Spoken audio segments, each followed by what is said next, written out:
What's up YouTube, J Malibu with UG6 here. And today with me, I have my personal 2016 Chevrolet Traverse 2LT all-wheel drive. It's going to be a full tour and startup of the Traverse.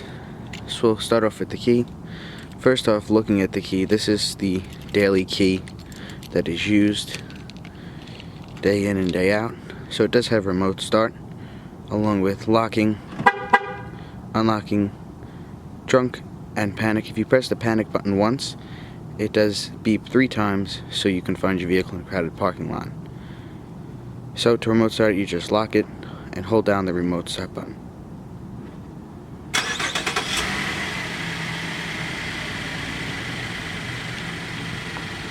Now once you remote start the Traverse, little cornering lamps here come on, as well as your parking lamps. And also your rear tail lamps do come on. And to shut it off, you just push the button once more.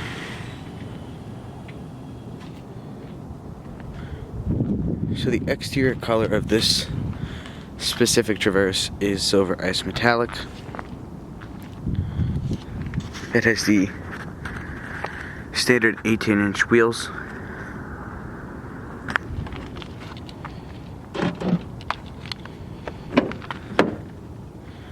So coming inside, it does have the ebony cloth interior. I'm going to apologize for the condition that it's in right now. It's in daily driver condition. I just ran it through the car wash.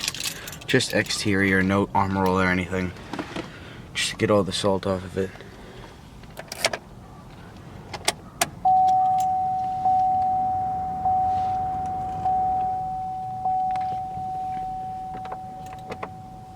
It does have 16,680 miles.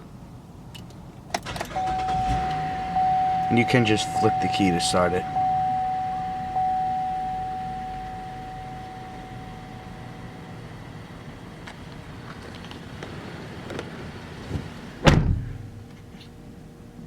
So we'll start off with the interior first, starting with the driver's door panel. Soft touch materials up here, chrome door handle, locking and unlocking. Soft touch here, as you can see, it is wearing a little bit. I do rest my arm here. Window controls, automatic down, only driver's window, which is unfortunate, but oh well. You do have your automatic headlamps, fog lamps here.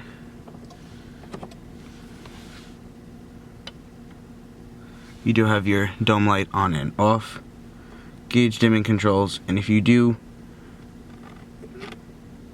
turn the dial all the way to the right, when it clicks, your interior lights do come on. And then just click it back 1 to shut it off. You do have your ambient off, which is this little strip here that comes on at night when the headlamps come on. It turns it on or off. To the left of the wheel, turn signals, tap for 3 blinks, variable intermittent speed wipers. To the right there is nothing.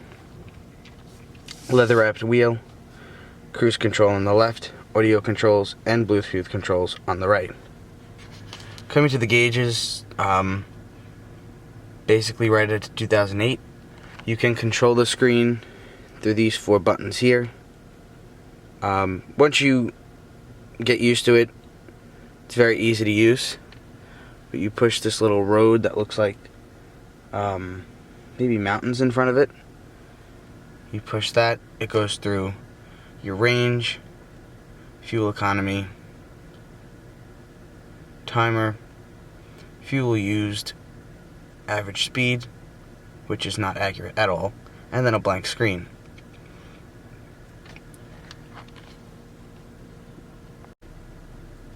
All the way on the left, you do have your engine temperature, RPM gauge, fuel gauge, speedometer, and your battery voltage. So coming to the center, you do have your Chevrolet Mylink screen. Now this is the older version of the Chevy Mylink, but it works. You do have your date on top, exterior temperature, and your time. Now, one thing we do not like about this system is the fact that you have to have the system on in order to go to navigation or anything like that. As you can see, if I press nav, it doesn't go. So you have to have this on, and then you can go to destination and then put your address in, or the place that you would like to go. That's the only complaint, really. It's not as simple as it should be. For example, Sync 3 or the newer Chevy Mylink or the IntelliLink from GMC, but you know, it does what it's got to do.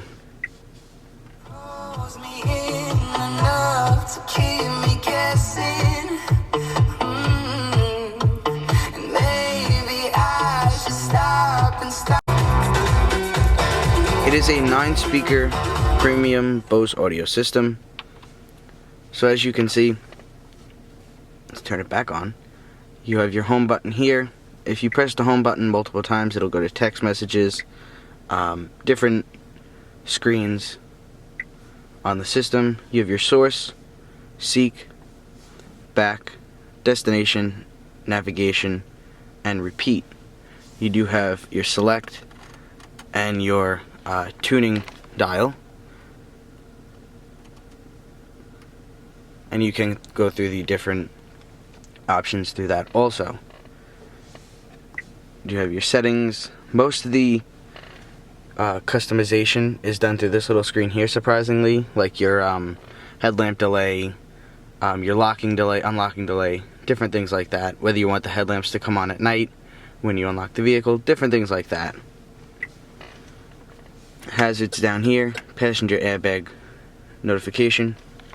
You do have your dual zone, automatic climate control. You can control the rear temperatures and fan speed also if you press this button. It does come up rear. And if I switch the temperature, press sync, it does sync them together. You have your different zones here, sync, auto, rear, like I said.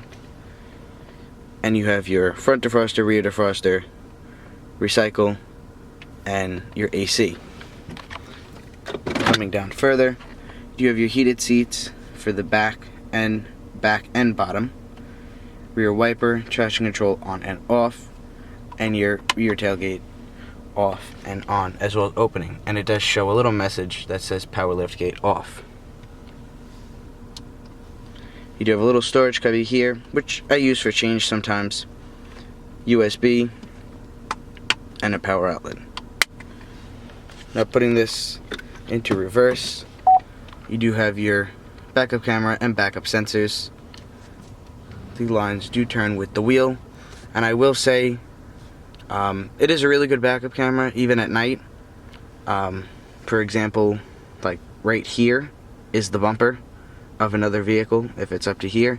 On our Accord it's a little different, but it's a backup camera. It does what it's got to do, and that's about it. You do have a storage cubby up here, which I am a fan of. Coming up above, you do have your mirror and vanity light. Bluetooth microphone up there.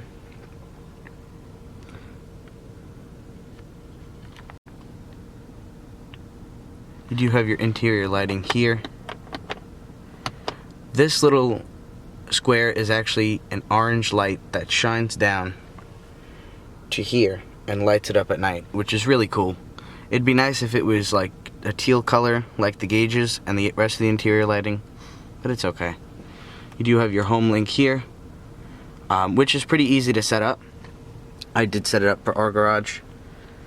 Coming lower, like I said, you do have the little ambient strip, glove compartment with your manuals and various insurance things. Coming down here, you do have two cup holders with this fake wood plastic stuff. And here, what I think is really cool about this is you can remove it, and there's a bigger storage cubby down there with the power outlet.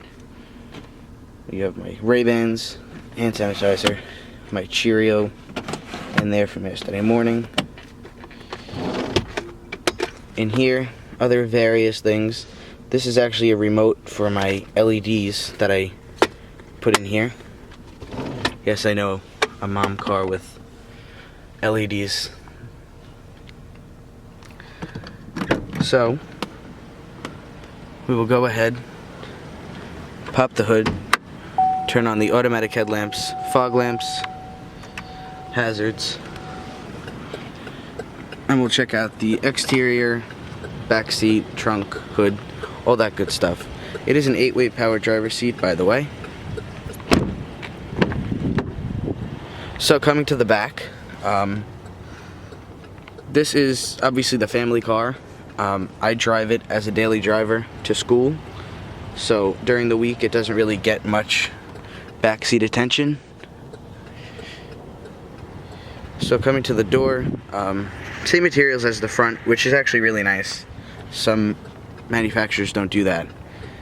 You have 2 mat pockets on the back of the seats. One thing I'm not a fan of is if you go to get in and grab onto this, it moves forward. Why anybody would want to move this forward, I don't know, but that's a little annoying. And then you have to push the button to move it back. These seats I think are really cool. Pull this lever and the whole seat kind of moves forward. It's not all the way up, but then you have access to the 3rd row, which is down right now. A little harder than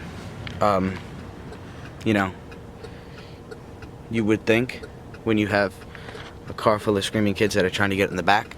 But anyway, 2 USBs down there for charging, another power outlet, rear AC and heat controls. You can actually plug earbuds into here and listen to the radio or Sirius if you subscribe to that.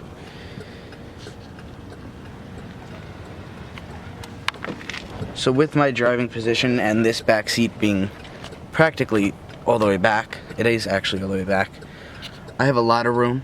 Even with my father, who is 6 feet, I have a decent amount of room.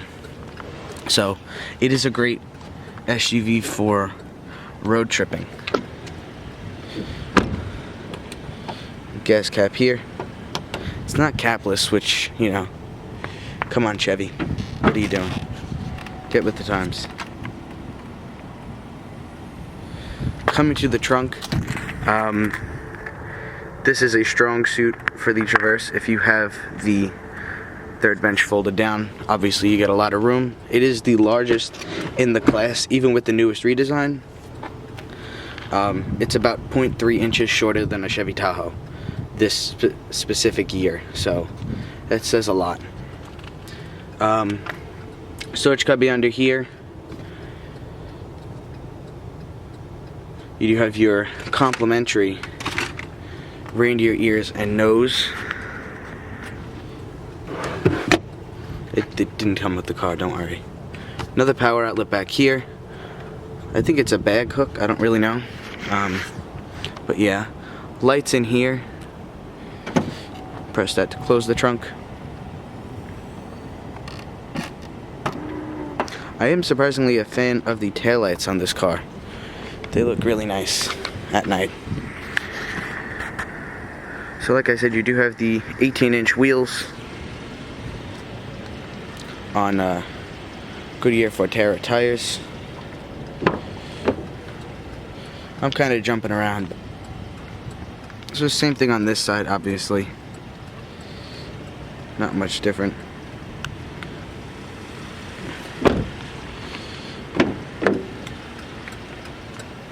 Coming to the passenger side, as you can see, that's where I jerry-rigged all my wires for the LED setup.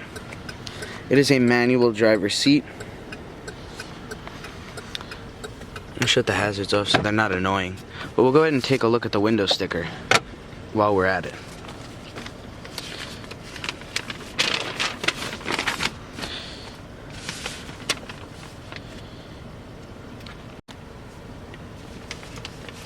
So as you can see, 2016 Traverse all-wheel drive 2LT. Now the only options on this vehicle are the navigation system. So it's basically a base 2LT with nav as the only option. That's what the total vehicle price was. We didn't pay nearly as much as that because it was basically the end of the model year. Just leave that there. Put it away later.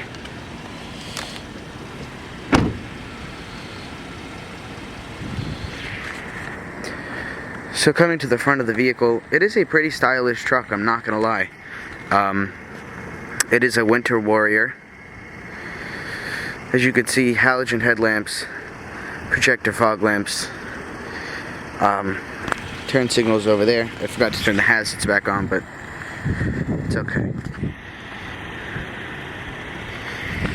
I did just bring it to the car wash like I said, because I wasn't washing the car in 30-degree weather. So anyway, coming to the engine, it is a 3.6 liter V6 engine with variable valve timing and direct injection.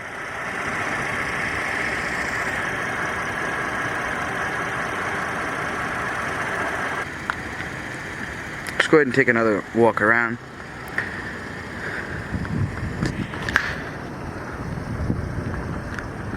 You do have your turn signal mirrors too. Now coming back to the back of the vehicle, you do have your all-wheel drive badge over there, Traverse LT badge there. Fun fact for the 2017 model year, they put the LT badge here and the Traverse all-wheel drive there, I believe. Or they might have switched it, I'm not too sure, but I'll insert a picture. You do have your backup camera here. Now I did take the dealer plate frame off and the sticker because I like the way it looks without it. I think it looks a little cheesy with it on, but to each his and her own. Not bashing Manfredi Chevy with in any way, shape, or form. I just liked it without the stickers and stuff. So coming to the interior, and I will tell you about our experience with the vehicle, and I'll show you the LEDs. So in this portion of the video, I hope you can hear me enough and there's not a lot of sun glare, but I will be discussing our experience with the Traverse so far. Now we have a year and a half left on the lease. It was a 36-month lease, also known as 3 years. We can trade it in 6 months earlier or something like that if we do go with another GM product. Now, as some of you may know who are closer with me, know that we have been having some issues with this vehicle. It's not Chevy's fault, or it's not the Traverse line fault, if you know what I mean. It's just a specific vehicle. We've been having problems with the fuel gauge and the range. The range, I know it's a range, it's supposed to fluctuate, but the fuel gauge, it fluctuates whenever it wants, really. I could park, it could be at half a tank, and then it'll go, 2 lines below, and go back. But what are you going to do?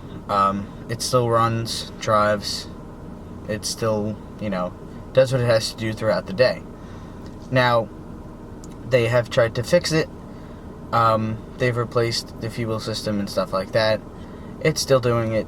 You know what? We have a year and a half on the lease left, and it's documented, so what are you going to do?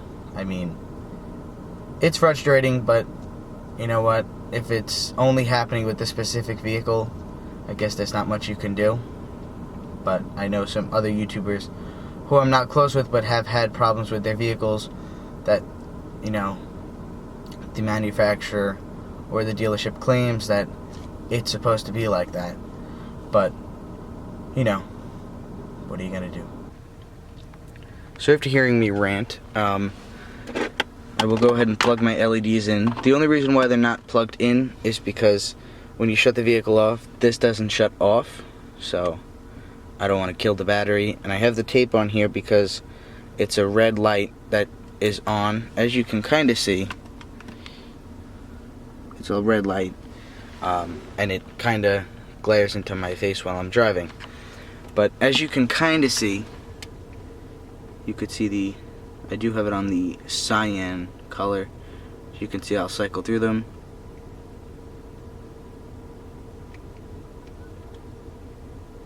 And then you do have different patterns.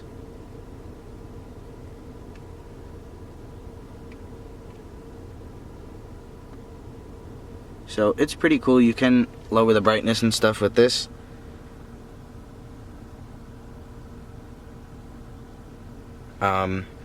It's pretty cool. They weren't that expensive on Amazon, so and they were pretty easy to put on. There's 3M strips. It was a little harder with this vehicle. As you can see, this wire is kind of hanging over here that goes down to the driver's side, because there's no pass-through to pass the LEDs through, and I needed this little transponder thing with the little antenna thing, I guess you could say. I don't know, but they're pretty cool.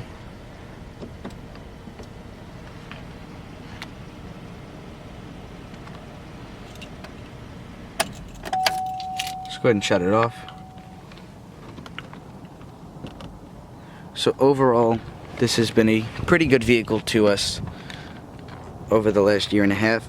Now, this vehicle is my daily driver, as I like to call it, the lifted minivan. The Honda Accord over there is my dad's daily driver, but at least it's a car and it does what I need it to do. Now, any questions about this vehicle or more questions about our ownership with it, feel free to comment below. Any questions about video requests, also feel free to comment below. Once again, I thank you for watching, and remember to turn on our post notifications and follow us on social media.